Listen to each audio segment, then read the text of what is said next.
Jérusalem. Pour les chrétiens, c'est dans cette ville que se sont déroulés les événements les plus importants de l'histoire. Selon la Bible, Jésus-Christ y vécut ses derniers jours avant sa crucifixion.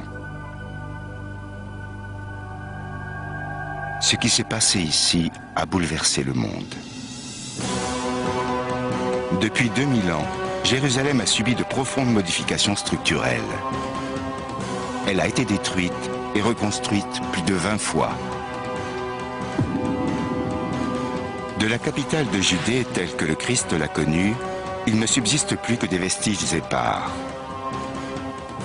Aujourd'hui, après des décennies de recherche et grâce au progrès en modélisation par ordinateur, nous pouvons reconstituer la Jérusalem qu'il a connue.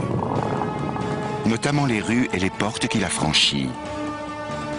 Mais aussi le réseau complexe de canalisation qui alimentait en eau cette ville située dans une région désertique, ainsi que les bassins où le Christ aurait accompli des miracles. Vous découvrirez l'antique temple de Jérusalem au cœur de la ville où Jésus a enseigné et prié, le cœur de la ville et de la religion juive. Cet extraordinaire ensemble architectural a été rasé peu de temps après la pose de sa dernière pierre. Nous vous emmenons dans Jérusalem au temps de Jésus.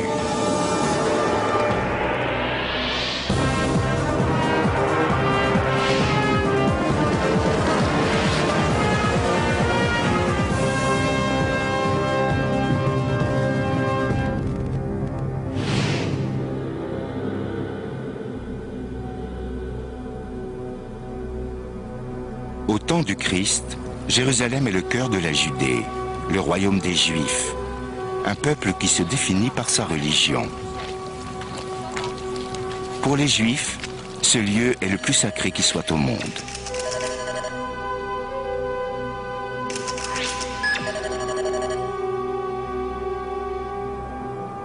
D'après les évangiles, Jésus-Christ y serait venu à 3 occasions. 40 ans après sa naissance, lorsque ses parents le présentent au prêtre du temple, puis à 12 ans pour enseigner sa doctrine. Enfin, la dernière semaine de sa vie. Cette fois-là, si le Christ franchit les portes de la ville en triomphe, il ne les repassera que pour aller mourir sur la croix. Au 1er siècle après Jésus-Christ, Jérusalem est, pour la Judée, au centre de tout. Le contraste est saisissant entre l'endroit d'où vient Jésus et la ville dans laquelle il arrive. En effet, Jésus a vu le jour à Nazareth, à 120 km au nord, un petit village réputé pour sa rudesse et son absence de raffinement. On ne peut rêver plus différent de Jérusalem. Jésus est un homme qui vient de la campagne et découvre ce qu'est une ville. Imaginez-le entrant pour la première fois dans les murs de Jérusalem. Il a dû être frappé de stupeur devant cet édifice, gigantesque par rapport aux bâtiments qui l'entourent. Cet édifice n'est autre que le mont du Temple. Mais réunir les éléments nécessaires pour comprendre à quoi ressemblait la ville sainte au 1er siècle est un défi de taille. La plupart des édifices bâtis ici ont en effet disparu pour toujours, détruits par les légions romaines quelques dizaines d'années après la crucifixion du Christ.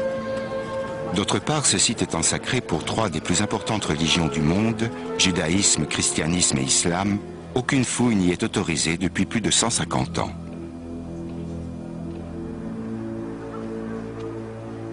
Néanmoins, un minutieux travail d'enquête et l'étude des textes anciens ont permis de reconstituer virtuellement le mont du Temple tel que Jésus-Christ l'a connu et de découvrir les secrets de son édification. Ce temple est l'œuvre d'Hérode Ier le Grand, roi de Judée, à l'époque de la naissance de Jésus. Les réalisations de ce roi seront toujours entachées par ce que les évangiles nous apprennent sur son compte. Il a ordonné le massacre de nouveau-nés et tenté d'assassiner Jésus enfant. L'histoire a fait une très mauvaise réputation à Hérode Ier. Mais c'était avant tout un administrateur très habile, doublé d'un bâtisseur visionnaire. Il n'a pas seulement à son actif le chantier d'agrandissement du mont du Temple, il a également fait édifier l'extraordinaire forteresse de Masada et le palais fortifié d'Hérodium. Ce roi voulait qu'on se souvienne de lui. Il voulait être Hérode le Grand. Ainsi, le monde où grandit Jésus est façonné par son assassin en puissance. Environ 15 ans avant la naissance du Christ, le roi Hérode se lance dans un projet colossal d'extension du temple de Jérusalem.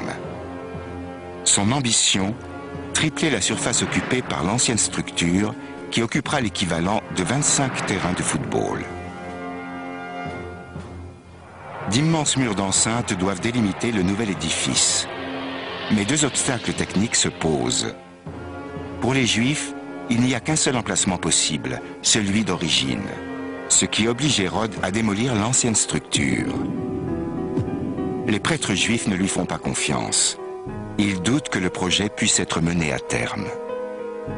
Pour prouver ses bonnes intentions, Hérode assure que chaque pierre du nouvel édifice sera extraite avant que le travail ne commence sur le site. Il faudra 8 ans pour extraire 1 million de tonnes de pierres sur différents sites autour de la cité. Autre défi plus complexe à relever, le mont du Temple est un relief, ce n'est pas un terrain plat. En outre, le site est trop petit pour contenir les projets d'Hérode. Hérode en tire une conclusion aussi logique que démesurée. Il faut agrandir la colline d'origine. Le mont du Temple tel que Jésus l'a connu était alors le plus grand édifice que l'homme ait jamais bâti. Capable d'accueillir jusqu'à 250 000 personnes, l'esplanade centrale était en réalité un toit qui recouvrait un dédale de salles voûtées. Si l'on observe le mont du Temple actuel, on voit une aire immense qui a été aplanie. Mais en réalité, toute cette surface a été construite artificiellement. Parce que sous cette esplanade se cache le sommet d'une colline.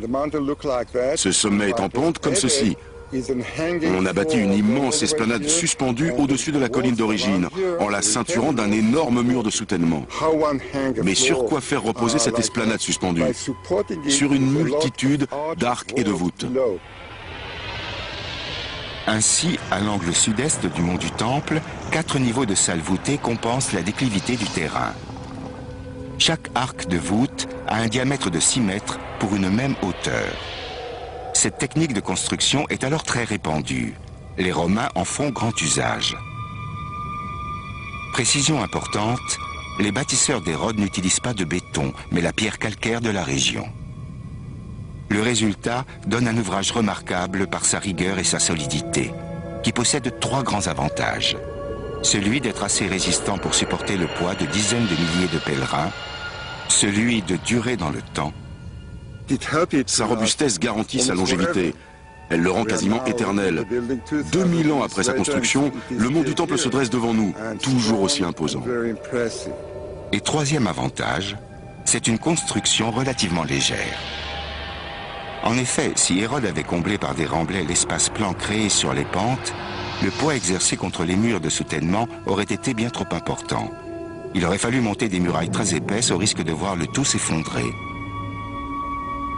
Les dimensions du mur d'enceinte du mont du Temple n'en restent pas moins impressionnantes.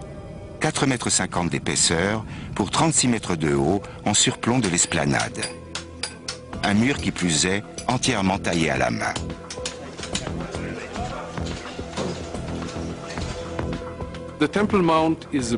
Le mont du Temple fait à peu près 1,6 km de circonférence.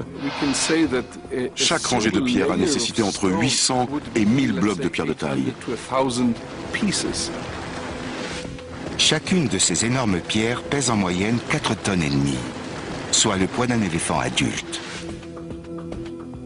Mais certains de ces blocs étaient bien plus gros. Des archéologues les ont localisés dans les fondations du temple appelées communément « tunnels des rabbins ». Si elles sont aujourd'hui enterrées, c'est parce qu'au bout de 2000 ans, le sol s'est modifié. À l'époque de Jésus-Christ, ces coursives donnaient au rez-de-chaussée. L'architecte Jody Magness est une spécialiste de la Jérusalem biblique. Cette énorme pierre fait partie de ce qu'on appelle une travée maîtresse. L'idée consistait à stabiliser le mont du temple en y intégrant une rangée de pierres beaucoup plus grosses, beaucoup plus hautes et plus lourdes que toutes les autres.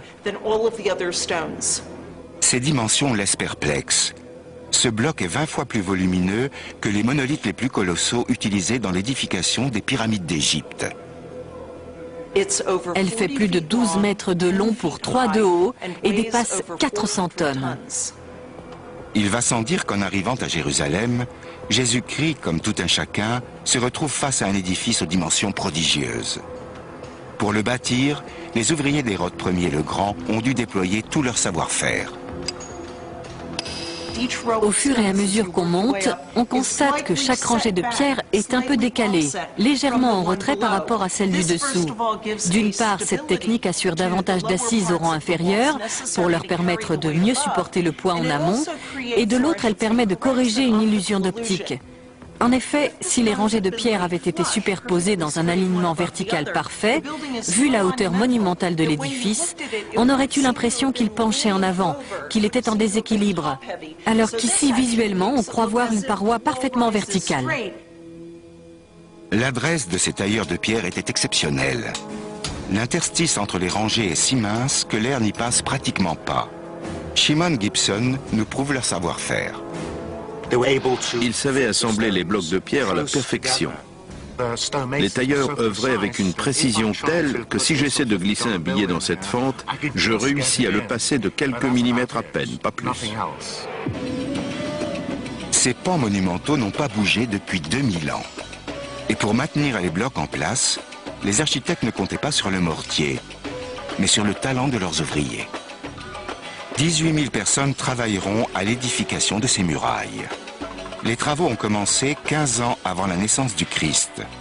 80 ans plus tard, ils durent encore. Ce que Jésus découvre, c'est en réalité le plus grand chantier de construction du monde. Nous l'avons reconstitué tel qu'il a dû être une fois achevé.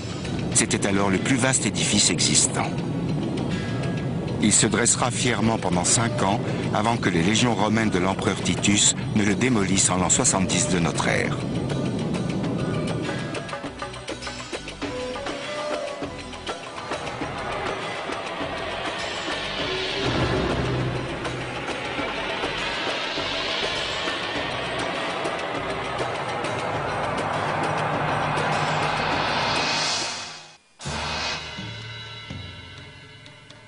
Selon l'évangile de Marc, Jésus aurait dit, en désignant du doigt le mont du Temple de Jérusalem, « Voyez-vous ces édifices?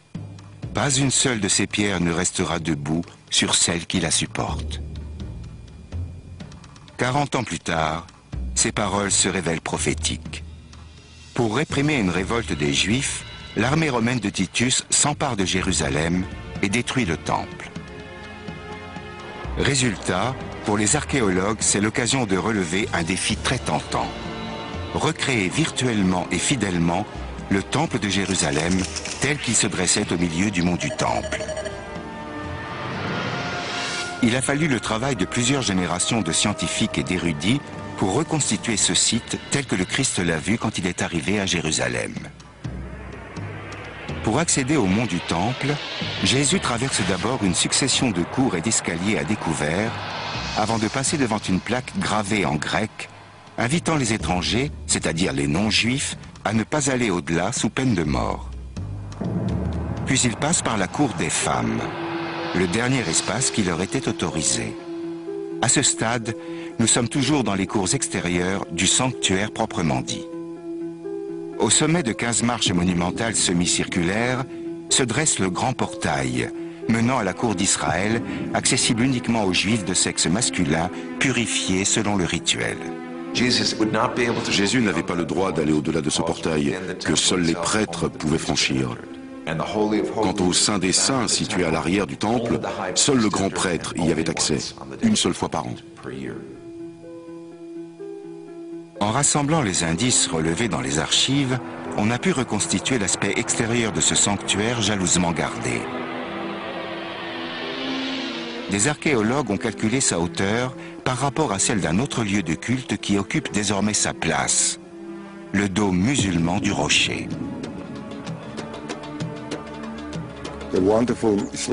Cette magnifique mosquée est exactement 2 fois moins haute que le temple du temps d'Hérode et de Jésus.